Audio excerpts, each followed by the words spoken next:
Welcome back to the First Trades right here on ET Now, and talking about some of the macro data, wherein retail inflation for June has cooled to 2.1%, and that's the lowest level since January 2019. And the sharp decline is largely driven by the drop in vegetables, pulses, meat and milk prices. And in fact, the food inflation slipped into negative territory in the month gone by. Let's go across to Varun, who is joining us with the fine print of this particular data. Varun. June inflation numbers are actually very low at around 2.1%. We were expecting the overall inflation to come at around 2.5%. That was the Reuters poll. And on a month-on-month basis, if you look, it has gone down from 2.82% to 2.1%, and it is actually at 77-month low. And the main reason is, one is the base effect that has led to a decline in overall inflation, and the next is the food inflation that has actually declined to around 1.06% versus 0.99% that was positive on a month-on-month basis. Now, why is the food inflation overall down? This is because of the vegetable prices which has gone down, the pulses and spices prices which have actually gone down on a month-on-month basis. Also, if you look, the reason I am telling you on a high base the overall inflation has come down, because if you look in the base, the overall vegetable prices were up around 30%. So that's the reason, because the overall food inflation has gone down and overall inflation has actually gone down. Now, if you look on some of the more bifurcations, the urban inflation that has come at around 2.56% versus 3.1% on a month-on-month basis, and also the rural inflation has gone down to 1.72% versus 2.59% on a month-on-month basis.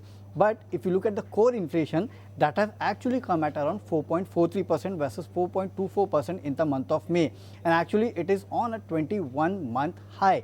The reason because the core inflation is high is basically the rise in gold prices, the rise in silver prices, and also the rise in metal prices. That has led to the core inflation increasing to 21-month high of around 4.43%, but the overall inflation, because of high base and because of lower food inflation, has gone down to around 2.1%, which is more than 6.5 years low. Right, so all looking good on the CPI front, except for the fact that if you take a look at the core inflation, that continues to remain sticky at 4.4% compared to 4.3% on a month-on-month basis. But we also spoke to our panel of experts on their outlook on retail inflation and what they make of this number. Let's go across and listen into what they have to say. I think core inflation again will have peaked in the month of June. From now on, it'll be a gradual slide down in core inflation, because the base effect of the last year, from July onwards, has been on an upward trend.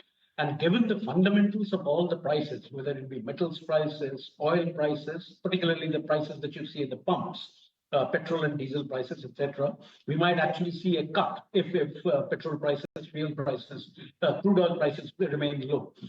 So I remain much more sanguine in terms of core inflation. We thought that after the 50 basis points cut that we got in June, that August might be more likely to be headed for a pause and then a cut in October after the monsoon outturn was very clear. But having seen the kind of undershooting we've got in today's data and what that means for the Q1 average versus the MPC's forecast, I do think that there is scope for actually bringing in the rate cut in August itself, basically again continuing with the theme of front loading that we saw in the June MPC meeting. Okay, so that's the take on the June CPI numbers that we've seen on the retail front. But let's focus back to equities once